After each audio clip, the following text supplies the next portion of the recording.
What's going on? Conner Rueca here. I still do not have a name, but this is our third podcast. We're going to call it the Conner Rueca Show for this episode. This is going to be a fast 30-minute fireside chat with Brent Daniels, but we're always going to bring on high-level operators. You guys already know we don't do the fluff. We don't do the long bios. We're here to educate, implement, and leave listeners with clear action steps they can use today, and most importantly, be actually excited about implementing. Every guest you guys will see on here, I'm going to filter them out, make sure that they are actual real players and that everyone is already winning. So that's why we skipped the origin story. I'm sure you guys all know Brent Daniels. If you guys are watching this, you guys can watch his origin story all over YouTube, social media. But we're just going to jump straight into the good stuff. This episode, guys, is actually super special for me. I'm going to tell some history. When I was 18 years old, I'm 22 now. 4 years ago, I had joined Brent Daniels' mentorship. His acquisition manager, Ryan, was the one that actually helped me sign up with Brent Daniels. And he says, this guy is the Michael Jordan of coaching for wholesaling. And guys, I had never seen Brent Daniels' face like until 30 minutes before this conversation I had with Ryan. But I took the risk, invested in myself, invested into Brent. And 4 years later, we do not run a wholesale acquisitions business right now, but we did do 100 plus deals. We did 100K within 8 months in the business, and I have a lot of gratitude to this guy, and also all my family are very thankful for Brent Daniels and his mentorship and his team. So I'm super hyped for this conversation because I'm still learning. I'm still super young. Brent Daniels has a lot to share, and I'm going to be a little bit selfish and ask some questions that I need to know and that I need to hear. For everyone who may not know you at such a deep level, tell us what you do for real estate investors and what makes you a light, such a bright light in this industry. Thank you, Conner. It's been an honor to be part of your journey over the last 4 years and to be part of you and in effect your brother's lives. You guys are incredible. I'm excited to see what you guys do in the future. But whenever you hear a podcast, whenever you're watching YouTube, whenever you're reading a book, I think you have to filter out, is this education, is this entertainment, or is this instruction? And it took me a long time to figure that out, to really look for and filter through all of the different material and find the instruction. Like, what can I implement right now? What can I go out and actually use to increase my value to the marketplace? And I think that that's what I do. To answer your question, what do I do for real estate investors is I have been given the opportunity and the platform to give people instruction, to say, hey, listen, if you go do this, you cannot lose. And the fundamental, the platform that I stand on is basically talk to people, right? As long as you're having quality conversations, you will win. 90% of any kind of business problem or income problem that entrepreneurs have is because they're not talking to enough people. And so that's really the basis of everything that I teach, is just making sure that people have the confidence to go out there and consistently be loud about their business and talk to enough people to accomplish their goals. I love it. Guys, in this conversation, I'm probably going to have Brent Daniels a couple of times. I'm going to pull his ear and be like, hey, I need you to come back on with me, please. But this one, we're going to talk about team building, guys. Brent Daniels has 2 businesses that I know of. He does coaching. He has his own operation. And what I've seen is the team members under him actually run both of the businesses with him. So it's super cool, and I want him to jump into it. So Brent, thank you for coming on. Guys, let's have a great conversation. I want you to take notes. If this is valuable to you or to anyone else, please send it to them. The first thing I want to talk about is, Brent, you've done something incredible that's very hard to figure out. And you've built a team that actually is better than you from what I've seen in the day-to-day operations in multiple businesses. What does an operator have to understand or let go of to lead a team at that kind of level? First of all, to be able to be in that position, you have to bring to the table is risk, right? You're risking your capital, you're risking your experience, you're risking your time. So if you don't have any of those things and you're hiring people, it's not the right move. You're not ready for it yet. You're not ready to be a leader because you're not bringing anything to the table. And so I see a lot of times in real estate and in a lot of different industries that try to recruit people as a commission-only situation. And I think that that's a big mistake until you can earn that right to be able to put yourself in that position. So if you hire the absolute best people, I'm talking like top shelf, A plus tier people, you got to give them a nice healthy base, first of all. And you have to put them in a position where they can win. I think that that's the biggest superpower that I have as an entrepreneur, is just making sure that I find the right people that want to win, and making sure that they have all the opportunity that I can give them to be able to do that. So, it's not rocket science. You find people that are better at different parts of the business than you. You break down your business into each segment of the whole process, from the start of finding a client, finding in real estate, finding a seller, and then having a quality conversation, moving them through the process of, actually putting somebody under contract and getting a commitment from them, and then moving forward and deciding what you want to do to squeeze the most out of every single deal. So you just break down your process in your business, and you find people that are better than you at each part of the process. And so, as long as you have the capital to be able to do that, the experience to be able to find the right people, you're going to have a really successful business that'll run without you. Completely. And I think something I want to touch on is, you said that you want to give all the resources to the people that you're empowering so that they can be best capable or most capable to do their job. I think that's insane. As I've been scaling closer control, I'm trying to figure out every day, how can this person do this task faster, better, with more quality? And sometimes it's just, what resources do I need to give them so that they can get the job done? And that's super important to bring up. Now, Brent, so you mentioned pay structure. Let's say you're gonna hire someone and give them a good base, a solid base with commission. Are you starting them like that, or are they earning their respect in the company? Okay, so they're starting like that. No, I want to recruit people that already have a job always, Conner, right? I want to hire people that I recruit over for the opportunity. I never want to hire somebody that's in between jobs or just needs a hookup. I did that for years and years and years. And I thought, you know what? I can train them. I can put them in really good positions to be successful. But at the end of the day, if you want to find the best talent, they already have jobs. They're already doing something. They're already winners. So to recruit winners, you have to have a better opportunity for them. And you have to at least match what they're making, if not more. And so to really take your business to the next level, you have to be okay risking giving people a base. And for the most part, Conner, I don't do much training. They either know what they're supposed to do or they don't. You know what I mean? Especially when it comes to sales.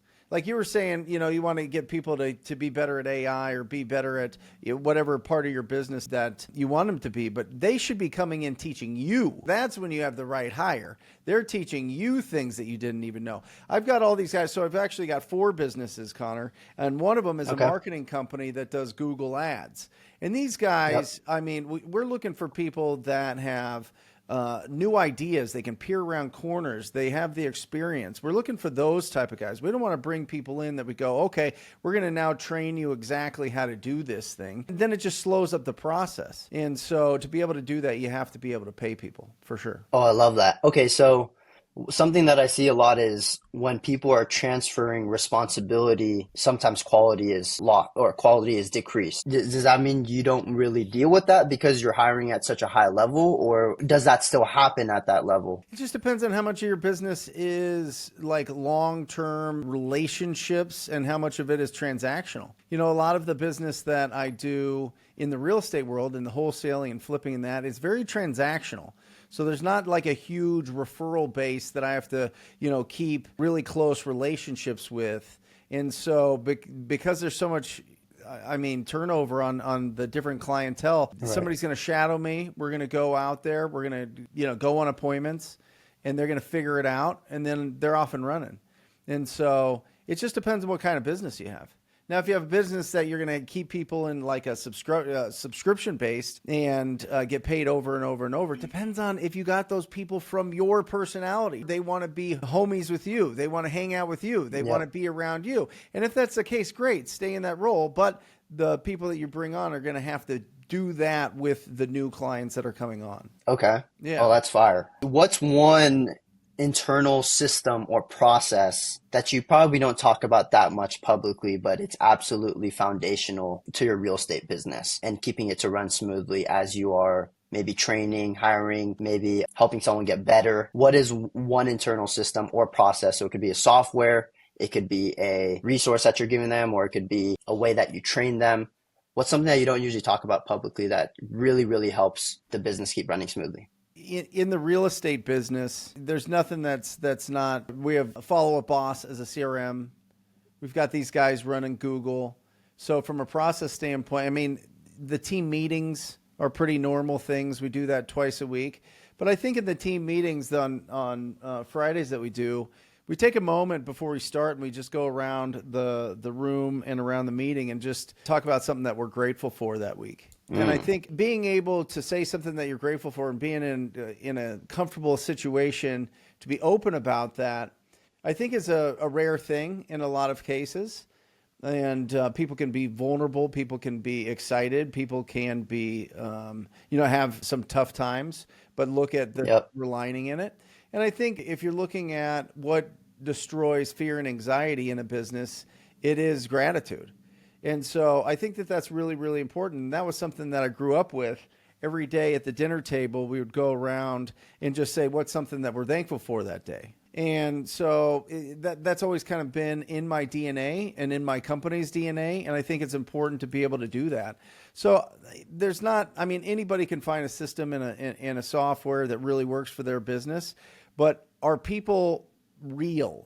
Do you understand what's going on in their life outside of just the work conversation? I think that's really important. I think that is in our company something that we do, Brent, every single day. We're on Zoom. We have a lot of Filipino VAs, so like it's not much in person like your company. Because I was there to experience that one Friday, Brent, and that was super powerful because it was like 25 people, it was students, your marketing team, your acquisitions and disposition team. You guys, we were all in one room, and we did say a gratitude, and it felt good. Yeah. That's what it felt very real, like you're talking about. And something that we do every single morning is everyone jumps on 7 a.m. We do three things. We do an icebreaker question. What's the superpower you would have if you had a superpower? What's your favorite food if you could only eat it one time for the rest of your life? Stuff like that. Yeah. Then we go into prayer, and then we do like a virtual exercise. And we do that every single day. And that is like super powerful within itself because, it makes it feel more like a family rather than a job. So is that what you're trying to emulate? You're trying to emulate like a family environment? Yeah, I just want people comfortable. You know what I mean? If people are comfortable, they're going to be honest with you. And if they're honest with you, then you can find out, the strengths and weaknesses in your company that maybe you're overlooking. I mean, every business owner overlooks things. And so it fosters an environment of transparency, I think. What are the accountability loops you have within your team? Is everyone reporting to you? Is there structure to it? Yeah, so we have an end of day report in EOD. And so everybody puts in what they did that day, who they talked to, how many hours that it took them to talk to those people, how many appointments they went on, what are the results of those appointments. And that all gets sent to Jackie, who essentially is my COO, and she keeps all that organized and then puts it in a report for our Friday meetings. Do you guys have any short-term rewards? No. Maybe weekly, monthly? Nothing. Checks. It's all checks baby. You know what I mean? Like we're in real estate. I mean, listen, there's been times when we've had, yearly goals and we go on a trip together. There's been times where we've had some financial bonuses, but I find that it doesn't really move the needle. The best 2 years that we've had are the last 2 years, and we didn't have any bonuses. We didn't have any trips. We didn't have any of those things. I mean, it's good to do those things, and I think that that's exciting and fun.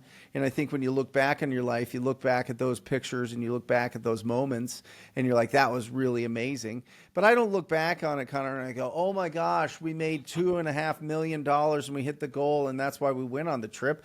When we go on a trip, Conner, we don't even talk business once. Not a single conversation about business. We're just screwing around. We're just having a good time. We're just bonding and connecting and playing, games and running around, just enjoying our life, And so I think that at least that's for me. Now, there's way better business people in the world that are probably way more focused and way more aggressive with their, ambitions and goals and all those things. And maybe business is everything to them. That's just not how I am. That's just not how the people in my company are. Maybe that's a shortcoming, but I think that at the end of the day, I get to work around my best friends, my family, people that I really respect, people that really care about the company and really care about building it. And that feels good. Could the bottom line be higher? Sure. Could it be in the future? Sure. Who knows? We'll see. But at this point, you could make a I make a really good income, and I get to just have a great time. I totally relate to that. Me and the brothers on a Saturday when, we're shooting content, still working, but like we go to like a nice resort. We shoot content with each other. We fly out. One week we flew out our operator and also our marketing manager into where we were at, and we didn't talk much business, but it was just so fun, and it was a lot. It created a lot of energy to go into November, which was the next month we were going into, and it's awesome. And Brent, I want to we our businesses relate in the way that we work with family. Yep. Okay, I know you work with best friends that were back from, it might have been high school and college. You can correct me on that. Junior And you high. also Junior junior high. high, college. So that's middle Yeah. school. And then at the same time, you also work with your mom and dad. Yep. I know I've seen them in the office before. Also, some of your guys in the operation, some of their family members are in the business, whether it's husband, I think it is two husband wives or something like Yep. that. That's awesome. Same with my business. My business is all my brothers.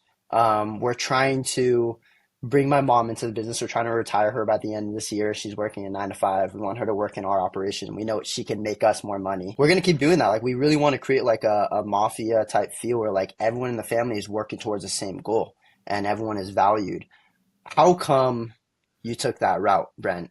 I didn't. They just wanted to work with me, and I'm just a magnet for that. You know what I mean? When there's opportunity, like the people that I hang out, in my opinion, just the most incredible personalities. And that's not like a Yeah. humble brag on myself. I just feel like these people are absolutely incredible. And so when the opportunity comes up for certain roles in the business, and I talk to them and they're interested in it, that's like the perfect marriage of friendship and business, and they get to come in and we get to work together and spend time together. At the end of this thing, again, it's who are you spending time with? Who are you living with? If you get to win, nothing's more exciting than winning with friends and family. Nothing. Yep. Now, nothing's as scary as losing everything when you have your friends and family. So there is the double-sided there where there's responsibility, but they know that. They know that going in, and I think if you can win together and lose together and figure it all out and still stay friends, it's incredible. And my family's just stuck with me, like you. You know what I mean? What are they going to do? Get rid of me? They're not going to get rid of me. But my parents, listen, they're retired. They're just screwing around. They're just doing the books, and my dad just All makes right. sure that I don't spend too much money and be stupid with it, and that's it.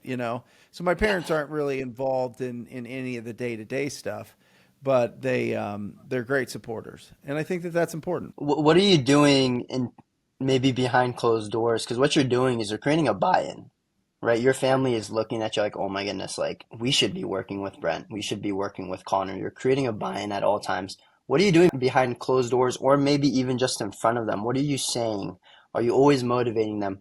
What are you doing to create that buy-in that's like always there and is always getting bigger and bigger? Well, two things, Yep. Connor. Enthusiasm, and some people can call that conviction. Same thing, right? Make a bunch of money.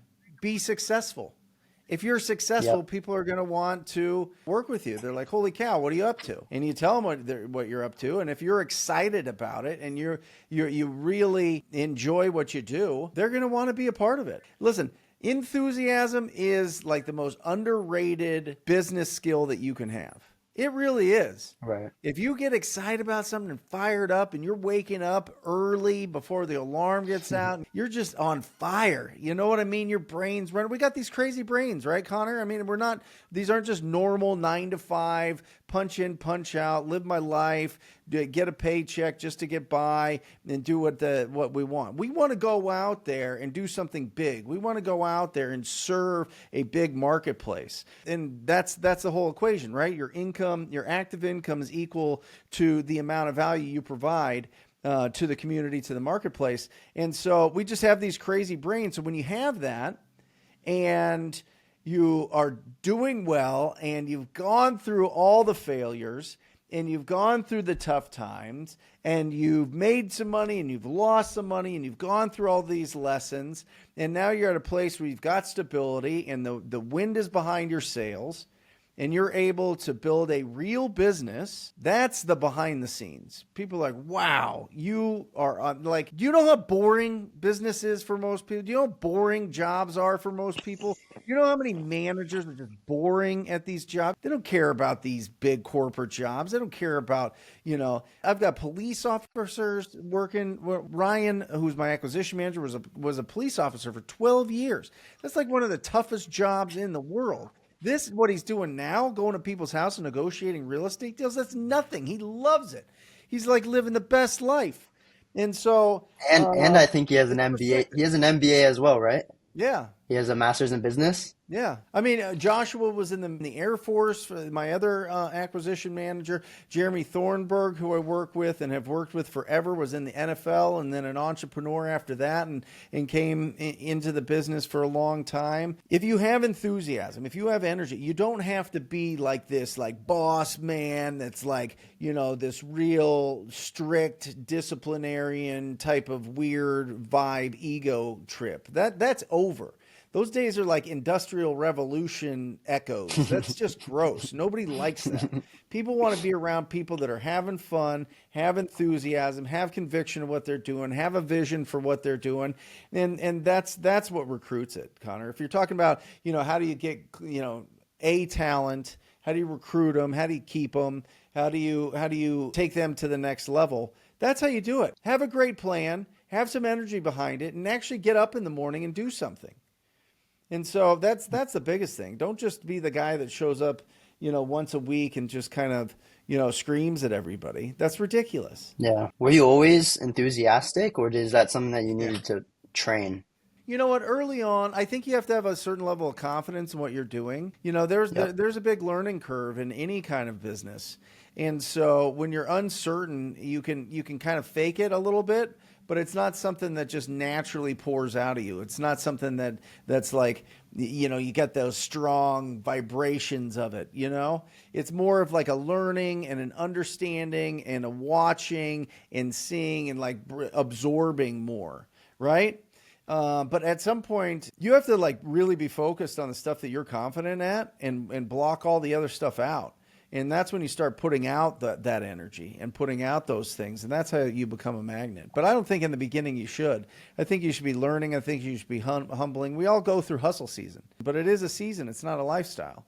And so the people that are smart understand that and build real businesses. But you do have to talk to way more people than you think. You do have to work way longer than you think. You do have to lose money and pay the stupid tax way more than you think. That's why there's the top 1%. There's the top 5% income earners. Those are the people that are willing to do that. And they get rewarded for taking that risk. Okay, let's say there's a business owner and he's pretty enthusiastic, but like the week has just been extremely hard. Sure. Maybe he had to put out tons of fires, had to talk to a lot of people, a lot of frustrating moments. Nothing's going his way at the moment.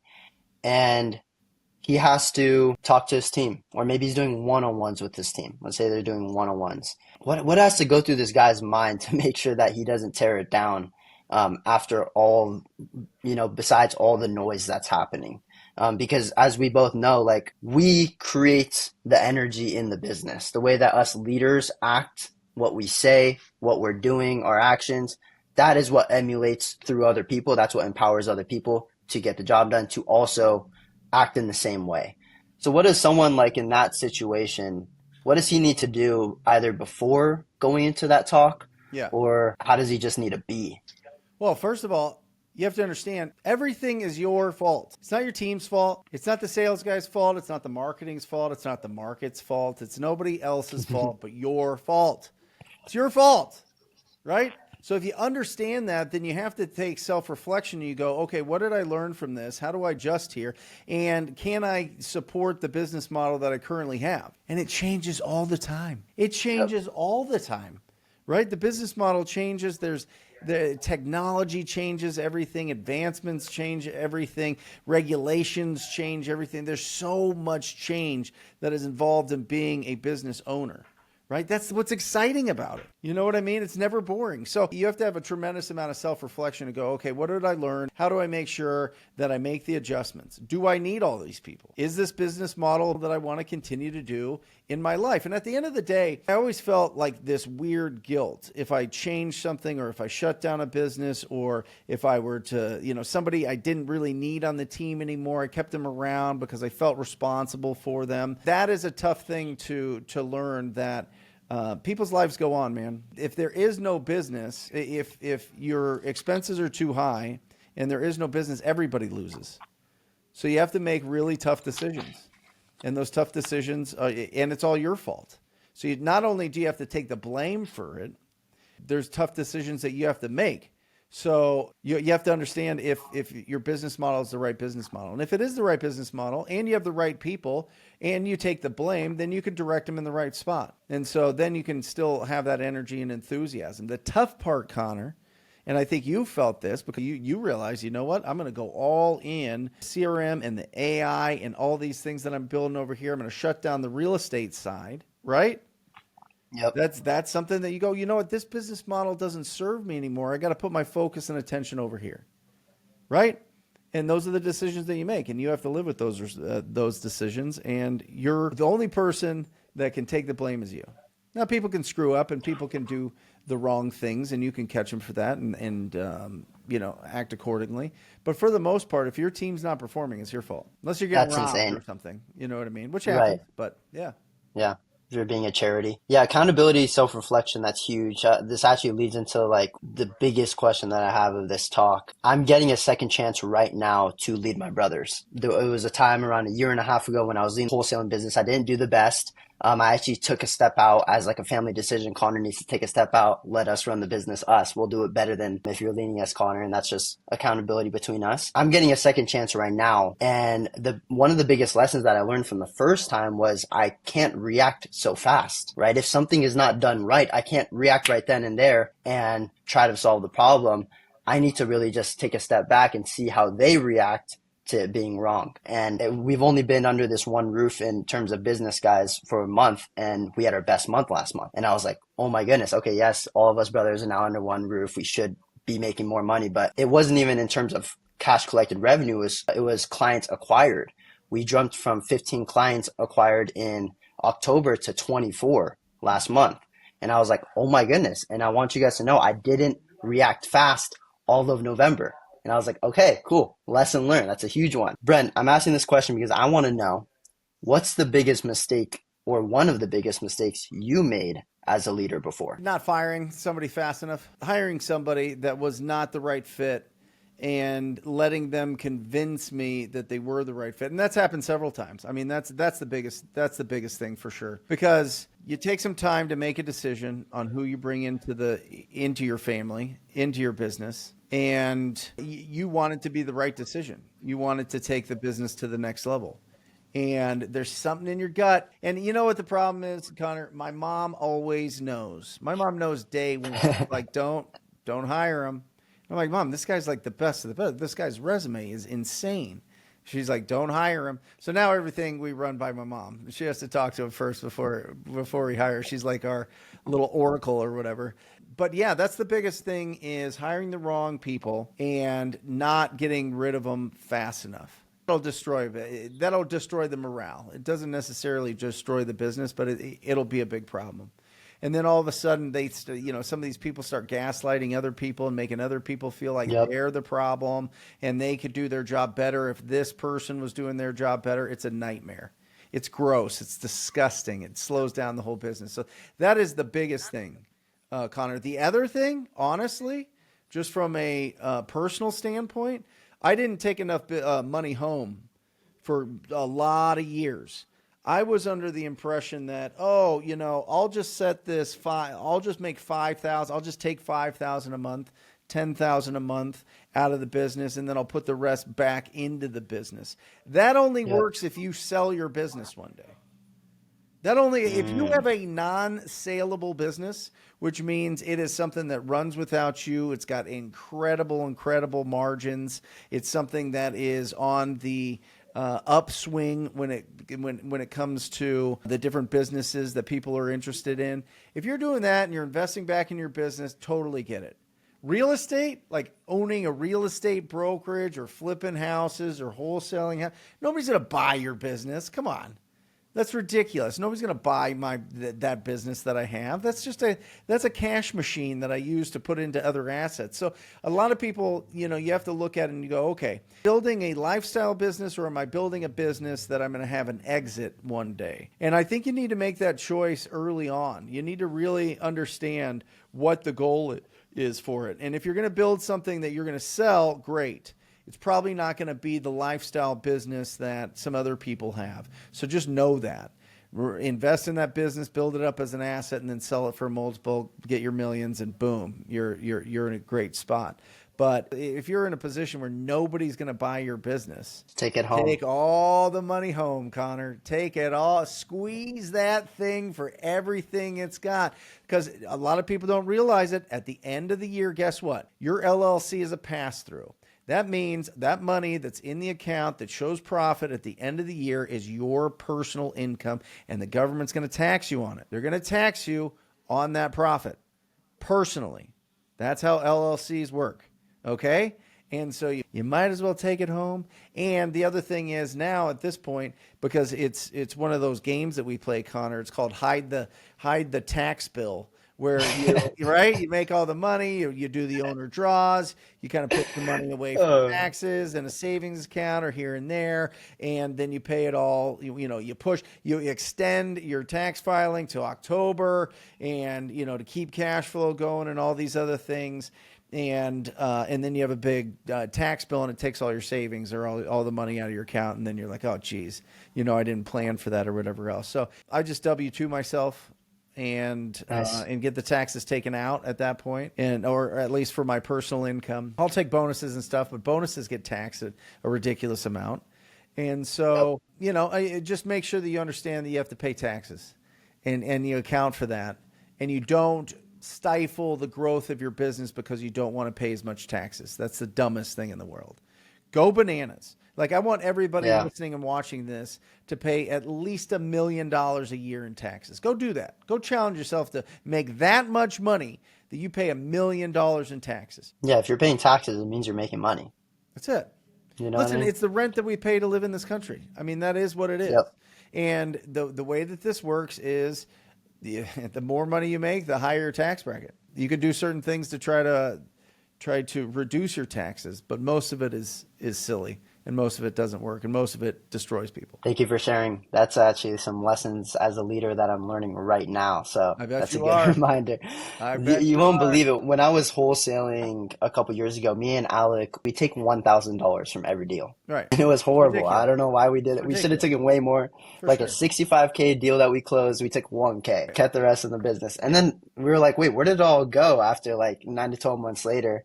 And went to the business. Yeah, well, that's a financial thermostat thing too, Conner. Real quick, people need to understand, where's your financial thermostat set? Because if you hang out with people that do way more than you, your financial thermostat's going to be way higher.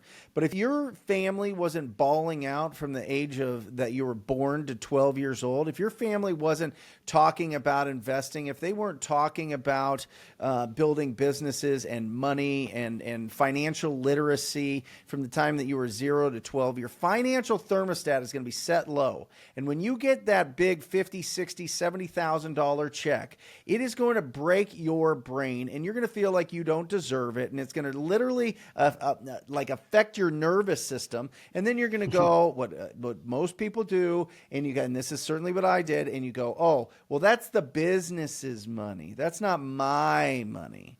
And then all of a sudden you find excuses to spend that money because you feel like you don't deserve that money. And then you never end up taking any money home and changing your whole bloodline's, financial future. It's insane.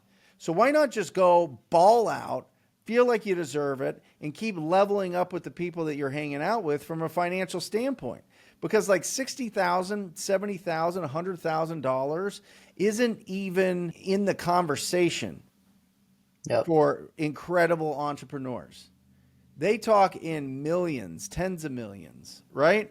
It's like you're that little plant. You're like a seed in a little styrofoam cup, and you grow, and then all of a sudden you have to be put into a bigger pot, and then you grow, and then you have to be put into a bigger pot, and then a bigger pot, and then a bigger pot, and then all of a sudden you're this giant redwood frickin' tree, and you can't get there if you stay in that tiny little pot. That's the facts. You have to keep repotting yourself, and the way you repot yourself is with people that are doing more than you. I love it. Guys, we're going to end this. Thank you so much, Brent. For everyone who wants to know you deeper, learn more about you, see where they can get help from you, where can they reach out to you? YouTube. Yeah, go check me out on YouTube. Brent Daniels on YouTube. And yeah, just jump in the comments there. We're in there all the time. And if you are interested in learning about real estate and learning about finding the best deals, love to show you. Go to YouTube. Amazing. Genuinely, Brent, I am super grateful for this. I'm going to rewatch this multiple times. I'm also going to tell my brothers, hey, watch this as well. I was able to pick Brent's brain very well. So I'm super glad, super grateful. You've influenced me, influenced the brothers, influenced so many people out there. Please keep doing it. Thanks, Conner. Thank you, Brent. Have a good rest of your night, guys. Thank you for joining us. Please send it to a friend, rewatch it, take notes. We're going to be here again.